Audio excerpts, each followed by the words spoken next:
अब स्कूल के स्टूडेंट्स ने एक टैबलो रेडी किया है, देखते हैं हम उन लोगों ने क्या रेडी किया है। आप लोग एंजॉय कीजिएगा। अमान खड़े हो। अगर एक तरफ पैसा हो और एक तरफ अक्ल हो तो तुम इसमें से क्या चुनोगे? पैसा। नालायक, मैं तुम्हारी जगह होती तो मैं अक्ल को चुनती।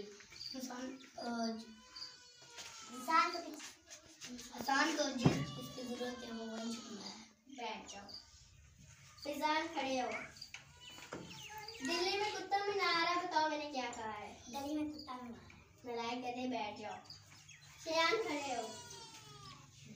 मैं तुम्हें जान से मार दूंगी, इसकी इंग्लिश सुनाओ। तेरी इंग्लिश जाए बाहर में, पहले मुझे हाथ तो लगा के दिखा। बैठ जाओ। सवेरा खड़ी हो। आसमान पर तेज उड़ने वाली चिड़िया का नाम बताओ। हाथी। नालायक गधी, तुम्हारे वालिद क्या करते हैं? फाइश होते हैं। बैठ जाओ बैठ जाओ। सब बच्चे हाथी लिखो।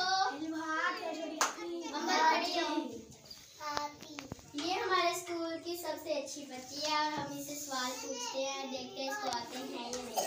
अच्छा, इम्पोर्ट और एक्सपोर्ट में क्या फर्क है? इम्पोर्ट का मतलब बिलावल भुट्टो, एक्सपोर्ट का मतलब है मरीम नवाज। नालायक, सोच समझ के जवाब दो। अच्छा, हमें एक ऐसी कहानी सुनाओ जिससे हम सबको सबक मिले। मैंने उसे फ़ोन किया, उसने मेरा फ़ोन नहीं उठाया। उसको मैंने फ़ोन किया, उसने मेरा फ़ोन नहीं उठाया। उसने मुझे फ़ोन किया, मैंने उसको फ़ोन किया। इससे हमें क्या सबक मिलता है? जैसी करनी वैसी करनी। अच्छा, अगर फरिश्ते तुमसे पूछे कि तुम जन्नत में जाना चाहती हो या जहन्नम में, तुम क्या जवाब दोगे? मैं कहूँगी पहले ज़मीन पे जाओ, मेरे चार्जर और फ़ोन ला दो, उसके बाद बेशक मुझे जन्नत में भेजना या फिर जहन्नम में। नालायक गधी, बैठ जाओ।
क्लैपिंग।